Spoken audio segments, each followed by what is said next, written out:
ባቡሬ እንዴት ነህ? ባቡሬ አለሁልህ። ምን ሆነ? ላዴ እኮ ነው ያመጣሁልህ። ምንድን ነው ነገር? ሮማንስ እየሸተተኝ ነው። ባቡሬ ዛሬ በጣም ነው ደስ ያለኝ። እንኳን ደስ አለህ። እንኳን ደስ አለህ። ምን ተገኘ? ቤተሰቦቼ እኔና ያዴን ፍቅር ተቀበሉት። ኧረ እባክህ በጣም ደስ ይላል። በቃ አንቺ ተረጋጊ፣ እኔ አወራዋለሁ። አይ አንቺ ማናገር አይጠበቅብሽም። በቃ ካልፈለገ እዚህ ጋር ሁሉም ነገር ያበቃል።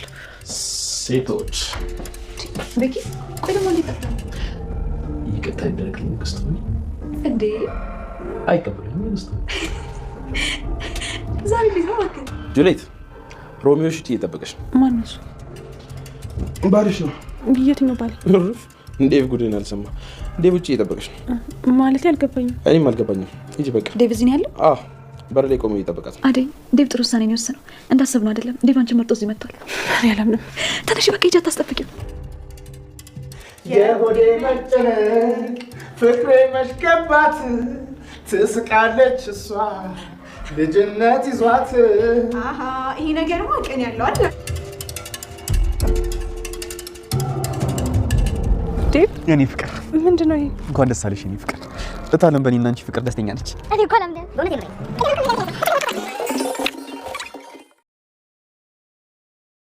ዴቭን ሲያስጨንቀው የነበረው ጉዳይ መፍትሄ ያገኘ። የፍቅር እናት የዴንና የዴቭን የፍቅር ግንኙነት ደግፈዋለች። እንዲሁም ጥሩ ሴትን ምርጥ ሴትን ስለመረጥክ እድለኛ ነህ፣ በጣም ደስ ብሎኛል ብላ በደስታ ነበር የተቀበለችው። በዛውም አንድ ማስጠንቀቂያ ተሰጥቶታል። አንተም እንደ ሌላዎቹ ወንዶች እንዳትጎዳት፣ እንዴና እንዳትጎዳት፣ ልቧን እንዳሰብረው ተጠንቀቅላት፣ ተንከባከባት ተብሏል። እሱም አዴን ሰርፕራይዝ አድርጓታል። ሰላም ሰላም፣ ውድና የተወደዳችሁ ውድ ቤተሰቦች እንደምን አላችሁ? በያላችሁበት የዓለም ዳርቻ ሰላማችሁ ብዘት ተረፍ ይበል እያልን ዛሬም በአዲስና በትኩስ መተናል። እናንተም በቅንነት ላይክ፣ ሼር፣ ሰብስክራይብ ማድረጋችሁን አትርሱ። በባለፈው ክፍል እንደተመለከትነው እንግዲህ አዴይ ተከታታይ ድራማ ዴቭ ለፍቅር እናት ሊናገር ፍቅሩን ይፋ ሊያወጣ እየሄደ ባለበት ጊዜ ነበር ፍቅር ቀድማ ለእናቷ ዴቭ ከዚህ ቤት የወጣው እኮ አዴይን ስላፈቀረ አዴይ አፍቅራው ስላስቸገረችው ነው፣ እያንገላታችሁ ነው ብላ ነበር። እንደዛማ አታደርግም እያለች ሳለ ነበር ዴቭ የደረሰው እና ዴቭንም የሰማሁት ነገር እውነት ነው ወይ? እውነቱን ንገረኝ፣ ምንም ነገር ሳትደብቅ ሲባል እሱም አዎ እውነት ነው እንዳለች ፍቅር እንዳለችው አዴይን ሳይሆን ያስቸገረችኝ እኔ እሷን ነው ያፈቀርኳት። እኔ እሷን አፍቅሬ ለረጅም ጊዜ ተሰቃይቻለሁ። እሷኔን ከወንድምነት በተለየ አይታኝ አታውቅም ነበር። አሁን ግን ከረጅም ጊዜና ከብዙ ድካም በኋላ ፍቅሬን ተቀብላኛለች እና አዴይን እወዳታለሁ። ብዙ ጊዜ ለነግርሽም እያሰብኩ ነበር። በተደጋጋሚም ስታገኝን እናንተ ልጆች ርቀታቸውን ጠብቁ ስትይን ስለነበረ ፈርተን እንጂ ለማሳወቅ ካሰብኩ ቆይቻለሁ ብሎ ተናግሯል። እውነትህን ነው ሲባልም አዎ እውነቴን ነው፣ እኔ ሚስቴ እንድትሆን የምፈልገው አዴይና አዴይን ብቻ ነው፣ ከሷ ውጪ ወደ ውጪ ብሏል። እንግዲህ የፍቅር እናትም ደስ ብሏት እልል ብላ ስትጮህ ፍቅር እንዴት ደስተኛ ትሆኛለሽ? እሷ እኮ አትመጥነውም፣ ለክብራችን አትመጥንም፣ አንድ ተራ ሰራተኛ ናት ብላለች። ፍቅር ዝም በይ ስትባል እምቢ በማለቷ አንድ ጥፊ ቀምሳለች ማለት ነው። ሩታ አሁን ላይ ብልህና አስተዋይ ልጅ እየሆነች ነው። አዴይ ከሁላችንም የተለየ ሴት ስለሆነች እንዲሁም እድለኛው ዴቭ ነው እና ምርጥን ሴት መርጠሃል እያለችው አግዘው ነበር። የፍቅር እናትም አዎ አዴይ ወደዚህ ስትመጣ ብዙ ፈተናዎችን አሳልፋለች። አባቷ ለሌላ ወንድ ሊድራት ነበር።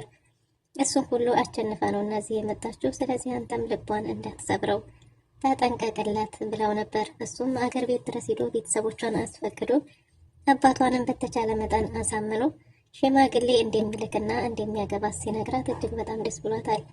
ግን እኮ አባቷ ትንሽ ከባድ ሰው ነውና እንዴት ሊሆንልህ ይችላል ብትለውም ምንም ቢሆን አባቷንም በተቻለ መጠን በሰርጓ ላይ እንዲገኝና ደስተኛ እንዲሆን እናቷንም እንዲሁ ሽማግሌ ልኮ በክብር እንጂ ማስደሰት የሚፈልገው ከዛ ውጭ ምንም ነገር እንደማያረግ ተናግሯል።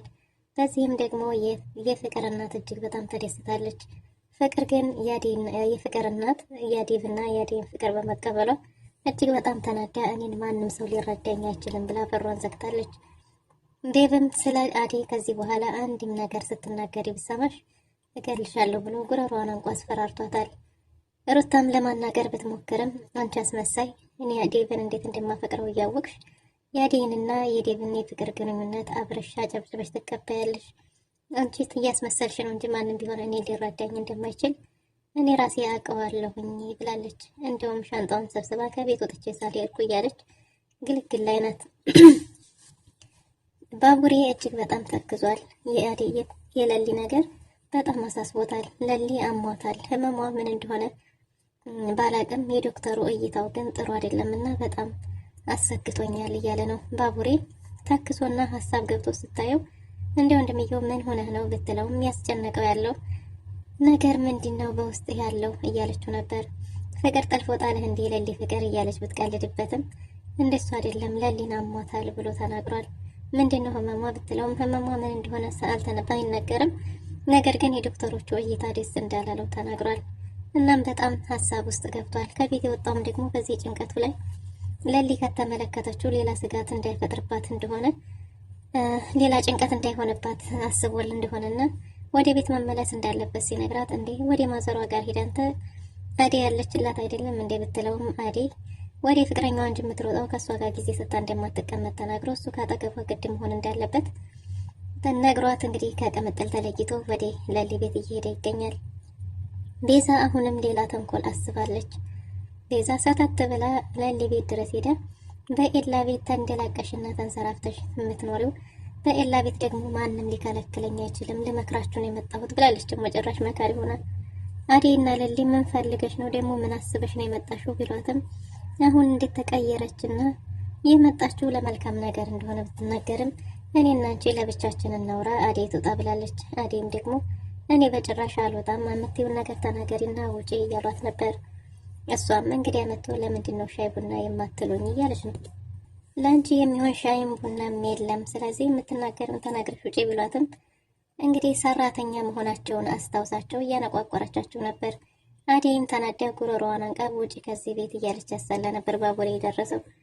ለሊም ባቡሬን ይችል ልጅ አንጠልጥላ አስወጣልኝ እባክህ ስትለው ባቡሬም ሁለተኛ በመንገዴ ካየሁሽ ለሊና አዴይ አጠገብ አየሁሽ ማለት እገልሻለሁ ብሎ አስፈራርቶ ከቤት ጎትቶ አስወጥቷታል። እናም እንግዲህ ቅምጥልና ኪንጎ አሁን ላይ ደግሞ ፍቅር ቀንሰሻል ምንድነው ነገሩ እያላት ነበር። መንገድ ላይ ኪንጎ ቤዛን ሲያገኛት አሯሩጦ ይዟት ከእሷ ጋር እንደቆሙ ነበር ቅምጥል የመጣችው። ቅምጥል ስትመጣ እሷን እያስቸገረችኝ ነው እየተጋተተችኝ ነው ሲላት ከባሌ አጠገብ ራቂ ብላ ነበር። ይሄ ነው ባሉ ላንቺም አይበቃም እንኳን ለኔ ስትላት ቅምጥልም አይኗን አጥፍታ ሸኝታታለች። እናም ቤዛ አሁንም የምታሴረው ሴራ ምን እንደሆነ ግልጽ ባይሆንም ግን ደግሞ በለሊና ባዴ ዙሪያ እያንጃበበች ትገኛለች። ወይ ለሊን ወይ አዴን ማንኛቸውን ለማገት እንዲያሰበች ባይታወቅም ግን ደግሞ ያልሆነ ነገር እሷ ስለማትዞር ሰፈሩን እያካለለችው ትገኛለች። ዳይመንድም ወደ ሀገር ቤት ጉዳዩን ለማስጨረስና ከዴቭ ጋር ዴቭን አንዳንድ ነገሮችን ስለ ባዴ ቤተሰቦች እንዲያግዘው ተያይዘው ወደ ሀገር ቤት ሊሄዱ ወስነዋል። እናም ዳይመንድና ኪንጎ እንደ ድሮ አሁን ጊዜ አብረው ማሳለፍ ቀርቷል። ምክንያቱም እሱ ረጅም ጊዜ ከቅምጥል ጋር ስለሆነ እንግዲህ ዳይመንድ እየተነጫነጨ ነው። እኔን ተውጣችሁኛል፣ እኔ ብቸኛ ሆንኩ የሚል ሀሳብ ቅሬታ እያቀረበ ይገኛል። ኪንጎም የጓደኛውን ቅሬታ ለመካስ እንግዲህ ምሳ ምናምን ከጋበዘው በኋላ እሱንም ብቻውን እዛው ከድንጋው ጋር እሱም ደግሞ ከቅምጥል ጋር ወክ እያደረጉ ነበር። ዴቭም የፍቅር ጥያቄው ተቀባይነት ስላገኘለት የሚያረገውን የሚይዘው የሚጨብጠው አጥቶ እጅግ በጣም ደስተኛ ሆኗል።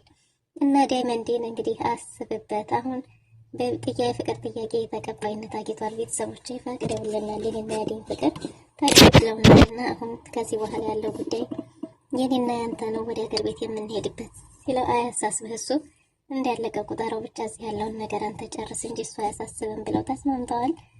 እና ሹም እነ ሮማንም እነ ሩታም ቤተሰቡ በሙሉ በደስታ ተሞልቷል። ግን ምን ዋጋ አለው? ፍቅርን እጅግ በጣም ከፍቷታል።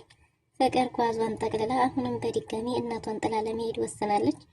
ነገር ግን ደግሞ የት ነው የምትሄጂው ብላ ስጠይቃት ጓደኛዋ ጋር እንደሆነ ስትነግራት ሩታ አሁን ጓደኛሽ ጋር ብትሄጂ እንደ እናትሽ ልትሆንልሽ አትችልም፣ ወይ አንድ ቀን ወይ ሁለት ቀን ወይ 3 ቀን ብትታገስሽ ነው። ከዛ በኋላ ግን የወጣሽበት ቀን ትራገሚያለሽ። ስለዚህ ወደዚህ ቤት መመለሻው ይከብድሻል። አሁን ላይ ግን በሁኔታሽ በጣም ተናዳብሻለች እና ወደዚህ ቤት እንደ ድሮ አትውጪ እባክሽ ብላ የምትለምንሽ እንዳይመስልሽ። ስለዚህ አርፈሽ እናትሽን አክብረሽ ተቀመጪ ብላታለች።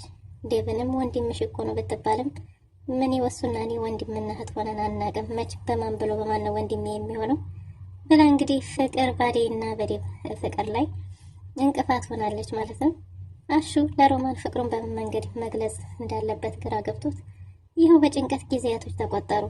በቃላት ግለጽላትን ቢባል በቃላት አልችልም፣ በተግባርም እየገባት አይደለም ብሏል። አሁን ደግሞ ወደ ሙዚቃው ዞሯል። ሮማን ሁኔታው ገብቷት እንዳልገባት ሆና ብታሳልፍም አሹም ደግሞ በምን ቃል እንደሚገልጽ ግራ ገብቶት ጭንቅጥጥ ሆኖበታል።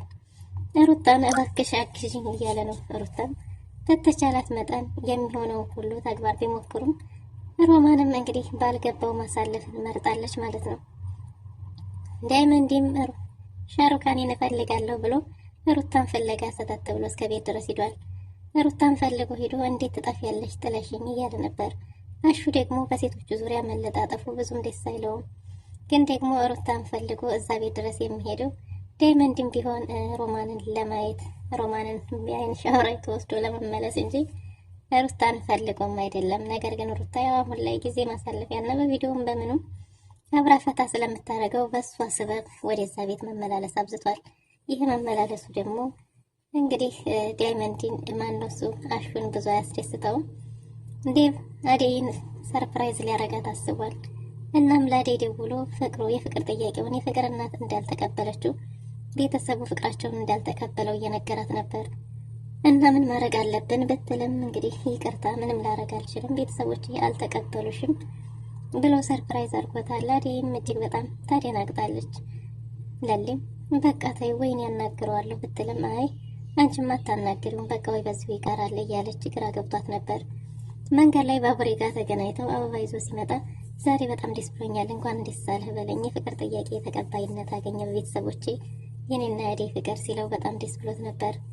እሱም ለሱ ደስታውን ገልጾለት ብዙ አበባ ይዞ ስለነበር ከዛው አንድ አበባ ይዞ ሄዶ ወደ ለሊ ገብቷል ማለት ነው። ለኔዋማ አንድ አበባ ብሎት ይዞ ገብቶ እንግዲህ ዴቭና ማነው ለሊና አደይ አንድ ላይ በነበሩበት አደይ ጥሩ ስሜት ላይ ባልነበረችበት ጊዜ ቀርቦ መጥቶ ነበር። ዴቭ ውጭ ላይ እየጠበቀች ስለሆነ አታስጠብቂው ብሏት የነበረው የኔ ዴቭ አዎ ዴቭ ውጭ አታስጠብቂው እንግዲህ ከቤተሰቡ አንቺን መርጦ መጥቷል እያለቻት ነበር። እናም እንግዲህ አደይ ስትወጣ ግን ሰርፕራይዝ ነበር የጠበቃት። አበባ ይዞ የፍቅር ጥያቄው ተቀባይነት እንዳገኘ ሲነግራት እጅግ በጣም ደስ ብሏት ተያይዘው ሄደዋል። ይህንንም ለሊና ባቡሬም በደረጃ ሆነው እየተመለከቷቸው ነበር። ለሊም ስለ አበባው ትርጉም ብትጠይቅም እንግዲህ ስለ አበባው እኔ እንዳወራ ፈልገሽ ካልሆነ በስተቀር ተግባሩ አንቺ ነው ገብቶሻል አልነግርሽም ብሏታል። ለሊም በቃል እንዳወጣ ፈልጋ በተደጋጋሚ ብትጠይቀውም እየገባሽ እንዳልገባሽ አትሁኚ በሚል ታልፏል ጥያቄው። ቅምጥል አሁን ደግሞ የቤዛ ወንድም አግቷታል። ውድና የተወደዳችሁ ለዛሬ ነበረን ቆይታ ይመስል ነበር። በቀጣይ እስከምንገናኝ